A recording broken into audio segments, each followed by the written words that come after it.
भाइयों, जिस दिन अलीराजपुर जिले के अंदर हमारी ये बात कंप्लीट हो जाएगी, उस दिन ये कमल कांग्रेसी नेता, बीजेपी कांग्रेस के नेता आपके बीच में नाक रगड़ते हुए आएंगे और आपको सैल्यूट करेंगे। मेरे भाइयों, ये समझने की जरूरत है। दूसरी बात, हमारे राजस्थान के अंदर भी ये बीमारी है जो इन राजनेताओं ने डाली है। वही की वही बात हमारे झाबुआ अलीराजपुर के अंदर भी डाली गई है, धार्मिक बीमारी। कोई आदिवासी समुदाय को जबरदस्ती आरएसएस के झंडे पकड़ा रहा है, वनवासी कल्याण का बोल रहा है, पता नहीं क्या क्या बोल रहा है। कोई ईसाई मिस्त्री के माध्यम से हमारे आदिवासियों को धर्म भ्रष्ट कर रहा है, कोई आसाराम बापू की भक्ति पकड़ा रहा है, कोई संत रामपाल की भक्ति पकड़ा रहा है, कोई सत साहिब की भक्ति पकड़ा रहा है। मेरे साथियों, हम सबको ये बात पता होनी चाहिए कि इनके भी बाप हमारे टंटिया भील थे, इनके भी बाप हमारे बिरसा मुंडा थे, इनके भी बाप हमारे आलिया भील थे, इनके भी बाप हमारे डूंगर बरंडा, बाबरिया भील, हमारे उदिया खराड़ी, हमारे बासिया चरपोटा, इस तरह के हमारे जब्बा भील, इस तरह से हमारे लोग थे। ये हमको समझने की जरूरत है।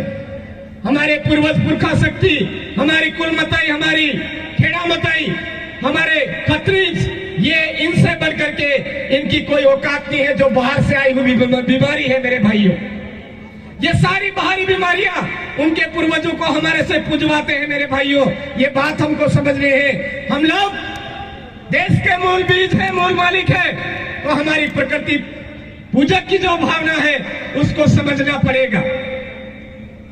आज हम यहाँ पर इस अलीराजपुर जिले के अंदर और झाबुआ जिले के अंदर 90% आदिवासी होने के बावजूद हमारे बीच में कठपुतली नेता कमल कांग्रेस की रेवड़ियां हमारे बीच में बांट करके हमारे समुदाय पर राज कर रहे हैं।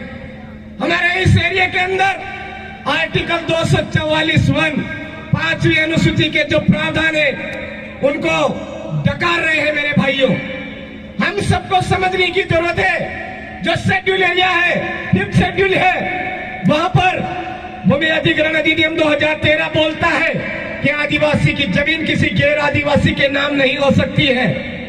गैर आदिवासी के नाम तो क्या, न केंद्र सरकार के नाम हो सकती है, न राज्य सरकार के नाम हो सकती है।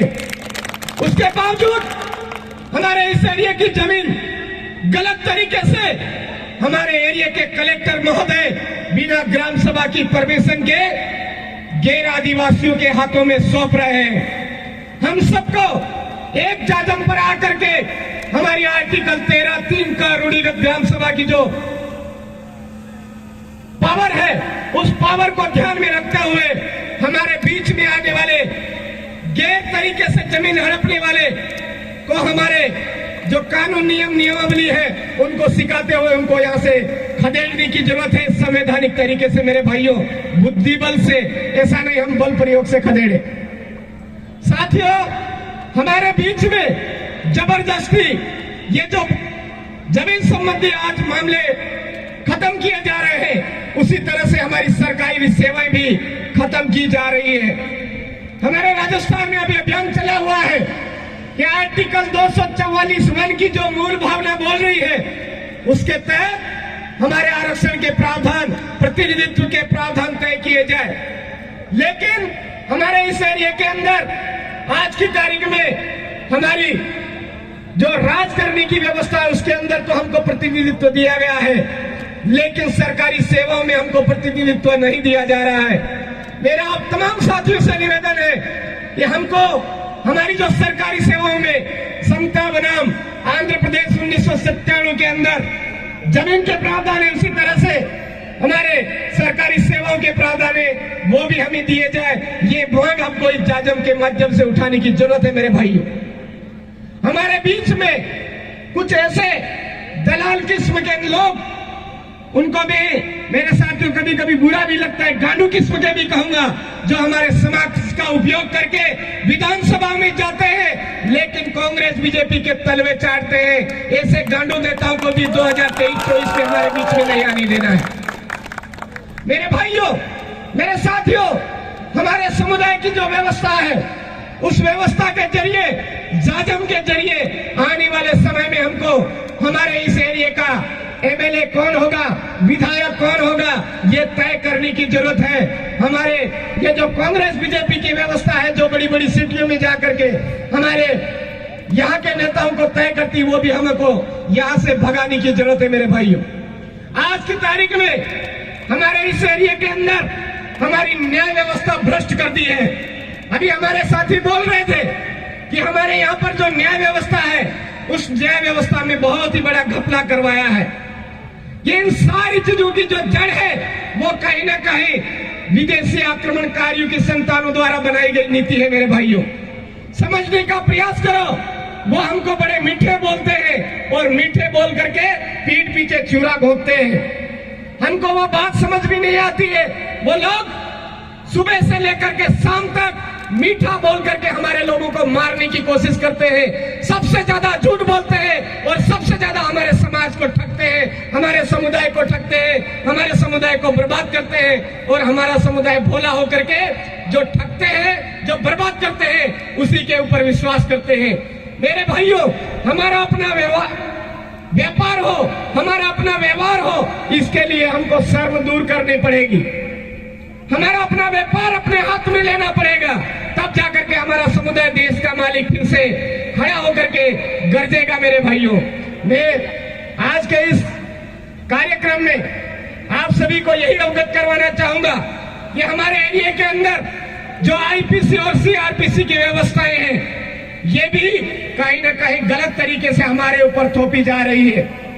आज की तारीख में हमारे यहाँ पर जो आईपीसी और सीआरपीसी के तहत जितनी भी कार्रवाइयां हो रही है वो सारी की सारी मैं कहूंगा फर्जी हो रही है, क्योंकि हमारे एरिया के अंदर आईपीसी और सीआरपीसी का जो पावर है कहीं ना कहीं हमारी ग्राम सभा को लांघते हुए, हमारी ग्राम सभा को नजरअंदाज करते हुए हमारे ऊपर थोपे जा रहे हैं। मेरे भाइयों, न लोकसभा न विधानसभा, सबसे ऊंची ग्राम सभा, माओ नाटे माओ राज, हमारे गांव में हमारा राज, बिरसा मुंडा के जो सपने थे उन सपनों को साकार करना है तो हमारे अपने गांव की न्याय व्यवस्था को मजबूत करने की जरूरत है।